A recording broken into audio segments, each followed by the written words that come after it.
Assalamualaikum warahmatullahi wabarakatuh. Assalamualaikum warahmatullahi Prof. Imam, baru-baru ini banyak berita-berita yang ya menurut saya kasihan juga ya. Banyak orang yang menumpuk kekayaan, pamer kekayaan. Kemudian banyak perceraian. Bahkan banyak anak-anak sekarang ini melakukan kriminalitas.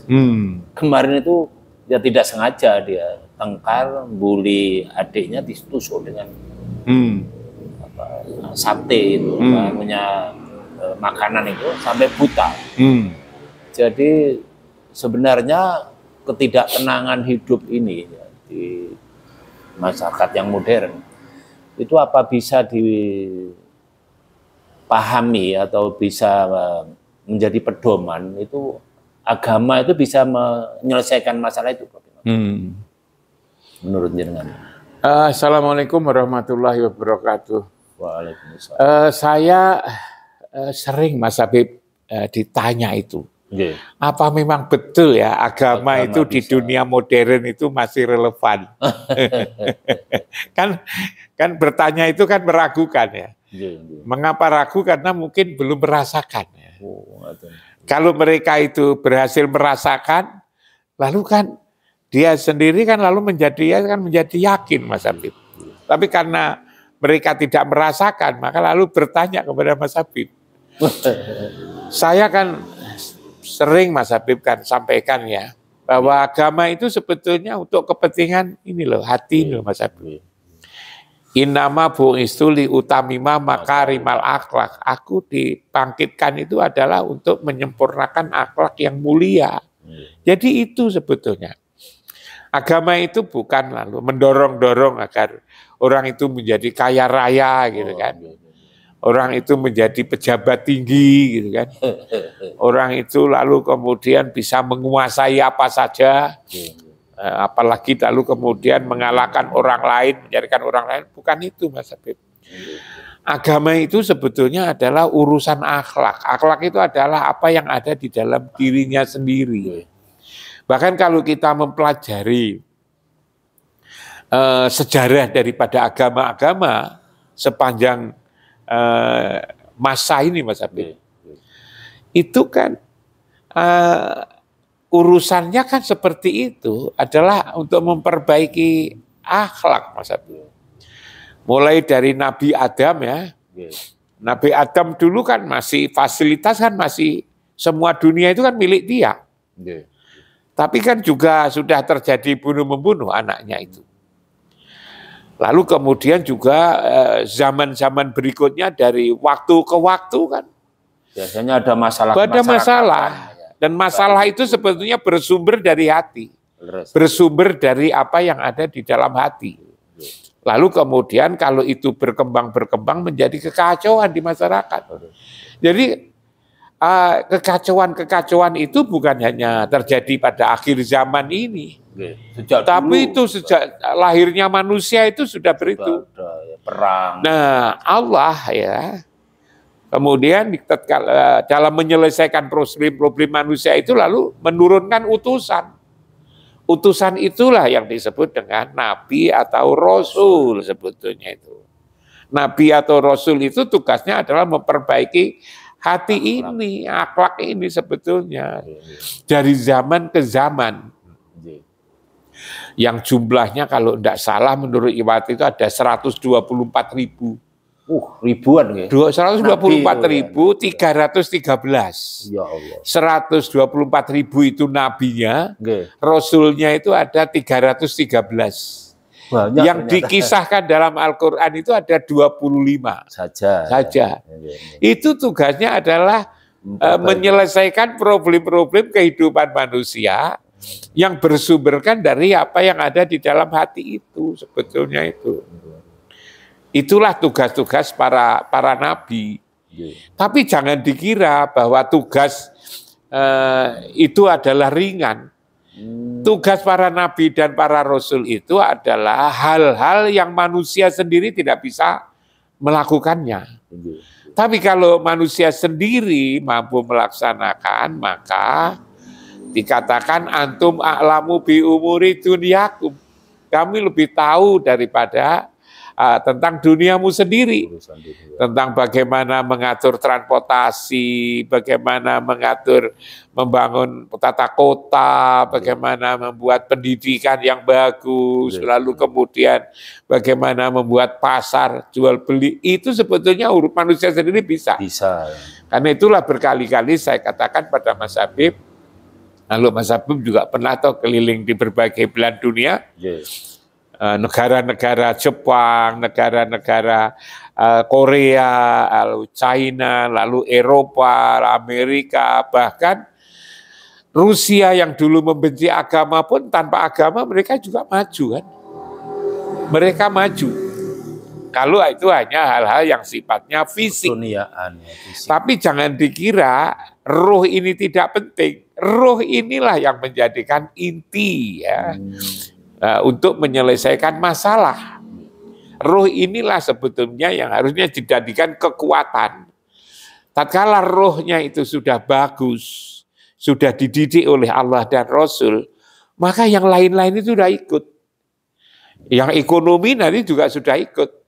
Orang lalu tidak membohong, orang tidak tipu-menipu, itu kan? Itu kan karena rohnya bagus. Gitu kan?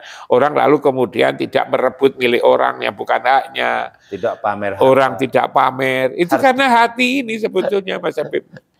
Begitu juga misalnya fasilitas-fasilitas kehidupan, tentang bagaimana transportasi, bagaimana komunikasi. Dulu kan pernah saya sampaikan Mas Habib, sekarang ini kan terjadi yang namanya revolusi otomotif.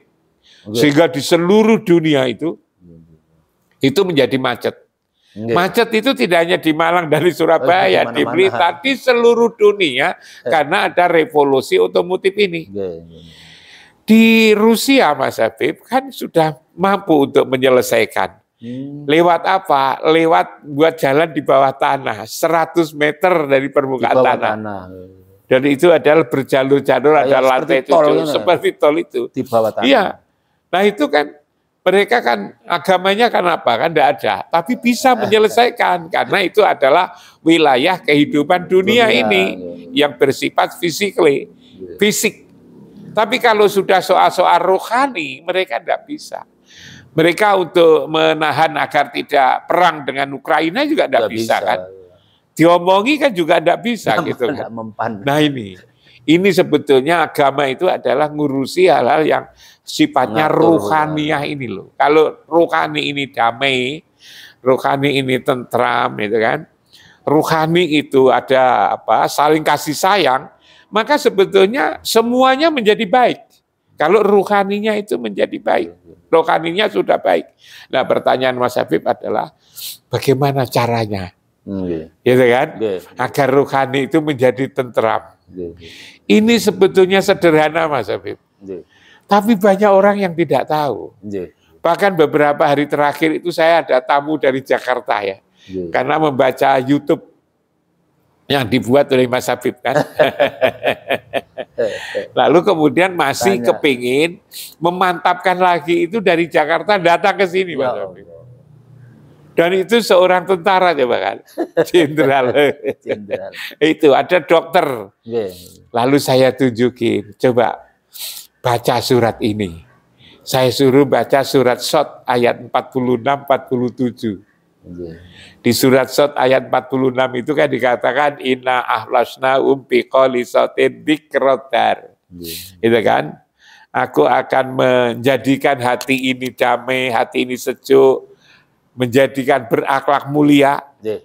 Caranya apa? Zikrodar. Supaya ingat rumah. Rumah yang mana?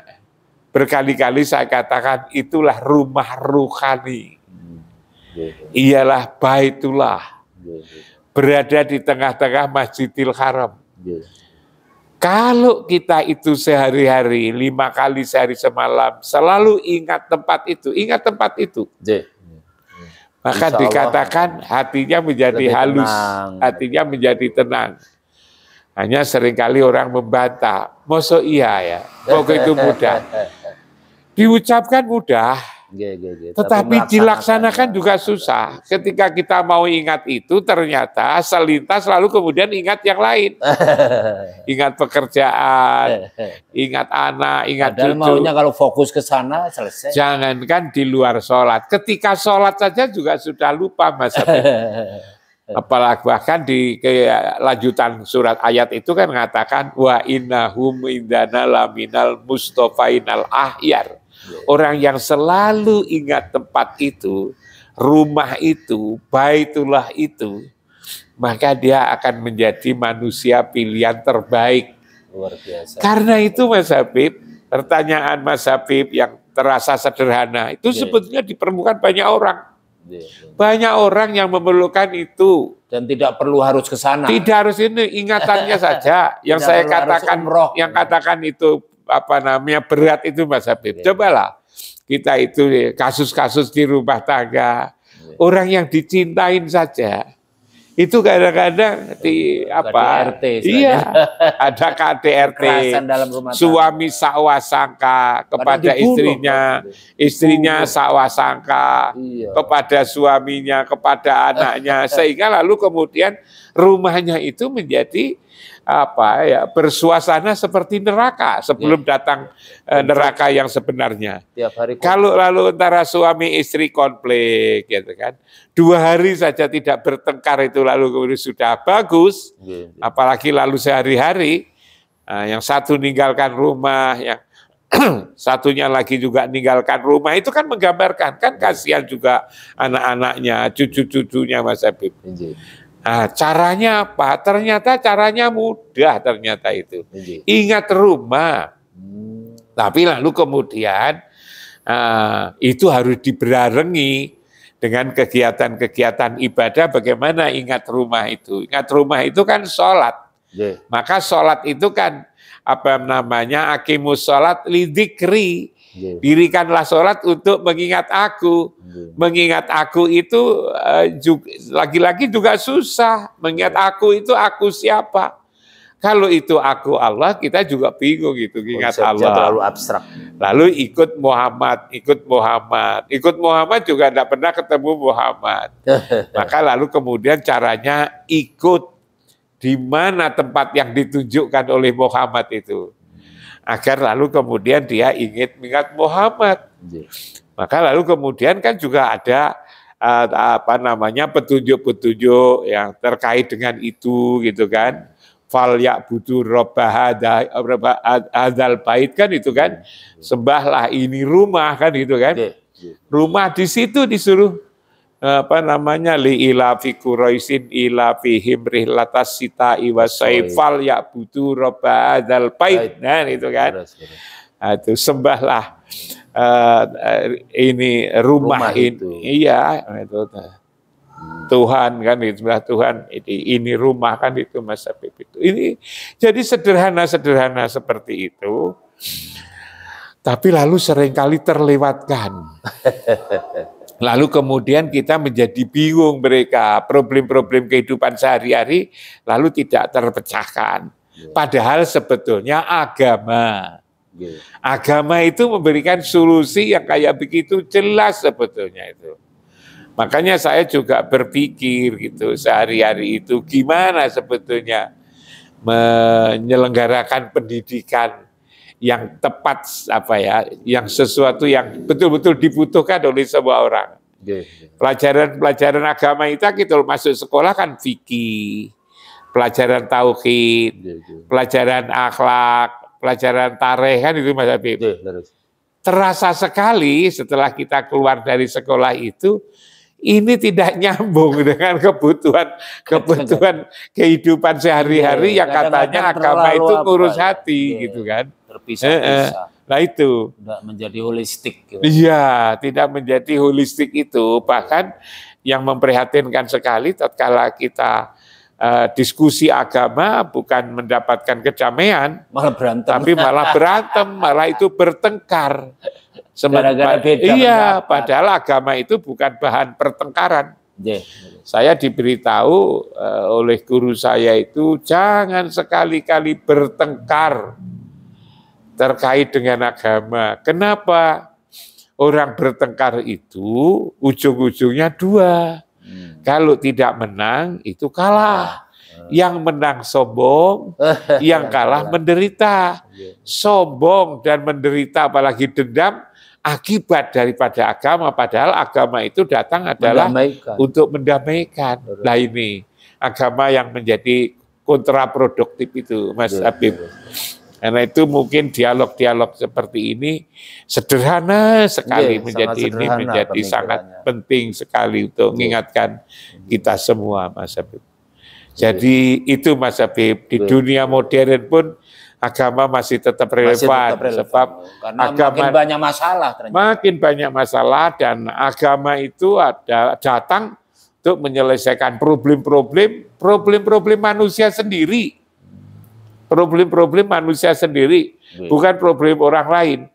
Kemarin saya juga diskusi, Mas Habib, kita ini kadang-kadang aneh ya. Tatkala kita ini mencari yang terkait dengan ekonomi, itu lalu kemudian hasilnya agar untuk memenuhi kebutuhan sendiri. Kalau itu urusan ekonomi, untuk dirinya, untuk suami anaknya, suami atau istrinya, untuk anaknya, dari ekonomi. Tapi kalau ngaji, untuk mendapatkan pengetahuan agama, bukan untuk dirinya, tapi untuk orang lain. Iya kan? Belajar agama itu mau pakai untuk dakwah. Padahal yang dimaksud dakwah itu dakwai dirinya sendiri. Dulu. Jadi kalau orang belajar agama kemana-mana itu sebetulnya untuk memperbaiki diri. Sebab memperbaiki diri itu bukan hal yang gampang, itu berat. Karena itu lalu mencari ilmu, mencari cara, ternyata agama yang menjawab, itu kan. Tapi tatkala dapat, dia lupa bahwa mendapatkan pengetahuan agama itu untuk memperbaiki dirinya sendiri. Dia lalu kemudian belajar agama itu untuk ngurusi orang lain. Kok beda? Tatkala mencari harta, orang lain pintar sekali. Tatkala mencari harta untuk dirinya sendiri, tapi tatkala mencari pengetahuan agama untuk orang lain. Untuk orang lain. Padahal seharusnya kalau agama itu untuk dirinya sendiri, kalau cari uang untuk orang lain. Ketika kita banyak sudah sedekah, cukup, ya namanya banyak sedekah, macam-macam itu. Terima kasih, Mas. Ini penting karena orang makin modern makin banyak masalah ternyata. Jadi itu karena tidak paham tentang peran agama di dalam meningkatkan akhlak itu. Masalahnya di situ ya. Nggih, matur nuwun sangat. Assalamualaikum warahmatullahi wabarakatuh.